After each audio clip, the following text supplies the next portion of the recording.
Hello and welcome back to my little part of the internet. If this is your first time watching one of my videos, hello, my name is Kadek. Welcome. If not, welcome back.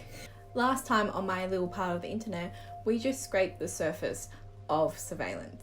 But if you would like to see that video, the link of it will be down below. But I will touch on a few points in this video as well, which is where we will go deeper into the surveillance, go down that big black hole of surveillance. Let's start with this from Dissel, Humphreys and Van Dissel in their academic journal. The power of personal information lies at the heart of surveillance. They go on to say it is focused, systematic and routine attention to personal details for purposes of influence, management, protection or direction. This shows how impactful the surveillance online has become. As they say, Google's always watching. The information you put into the big wide world of the web can easily be seen by anyone who has access to that data, that website you put your details on. Though for me, I would still put my information onto the internet, which most likely has a very strong security wall, and still trust them to use it and buy stuff online, which I definitely need to stop. But sometimes when you think it's secured at its best, like Apple with its whole iCloud fiasco, but also shows how a big company can easily crumble after a hack and can lose potentially some loyal customers. But it just shows a simple security hack, well, not that simple, maybe simple for like a hacker, but how easily a whole company can lose millions in one snap. Public and private sector surveillance are intertwined. They use the same technologies and techniques. They operate through a variety of public and private partnerships, and their digital fruits can easily cross the public-private divide. This quote scared me from Dissel, Humphreys and Van Dissel. I wonder if it's the real Van Dissel. Probably not. It shocked me when I read it. It's something we usually don't think about instantly when we put something online or think about surveillance. But when it's said out loud or written in front of you by people who have studied this, like these three fine people, that scared me when I read it. You double think, and you actually double think surveillance and go, oh, that's not what you want.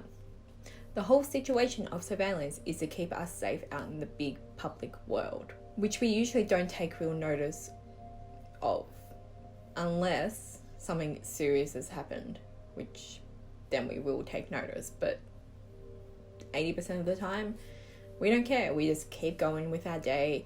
But what happens once you're in the CBD, you get on the train, there's more surveillance watching you, and then you get in your car, again, probably more surveillance watching you.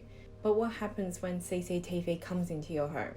Yes, it's already, outside of your houses so you can stop those burglars, or at your door with those new ring things, which I kind of really want, that I can see, if, the postman actually delivers my package and not leaves that slip. But then what happens when it crosses that line and also comes into your house?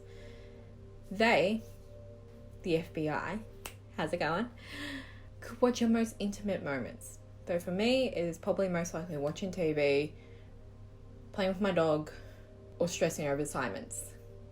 Not that interesting. But for anyone else, and probably some moments in my life, you don't want someone watching you. It's a bit creepy. As I mentioned before about the internet, Rodrigo and Gaspar, hopefully I haven't butchered those names, I apologize to them, mentioned in Technology in Society that when we go onto the internet, we accept the terms and conditions without even reading them. But the point is, we accept them without really being aware of what we are actually accepting to.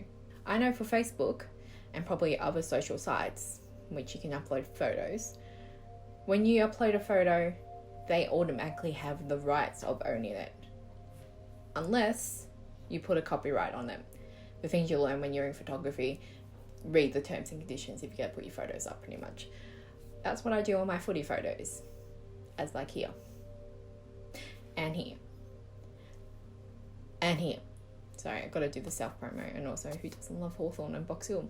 It's my club. I love them. They're my family. We put a lot of trust into the hands of these authorities and large corporations, and we easily accept those terms and conditions. The main reasons is, one, there's a lot of reading we don't really want to read. We've got too much on our hands already. And two, we just want to start using their applications and start communicating to the world about our mundane lives, which is a little like surveillance in the way we allow people to read our words that we write and our photos. Mind blown.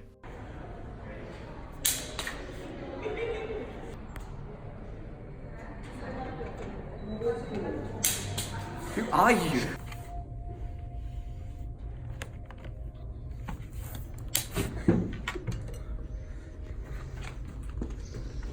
That you just saw is a little summary of what I've just said as well. That little micro video explains pretty much how our lives can be entertainment to anyone through surveillance. Someone who's watching it to keep us safe. There's a lot to learn about surveillance, and this topic will be discussed in generations to come because it is something that is going to be there for the rest of our lives. But I'm going to leave that there. You can find all my socials down below as usual if you want to see what other parts of the internet I am on. And I hope you have a lovely day, morning, afternoon, whatever time you're watching this. I don't really care. Have fun watching it. And I shall see you next time on my little part of the internet. Good night, everyone.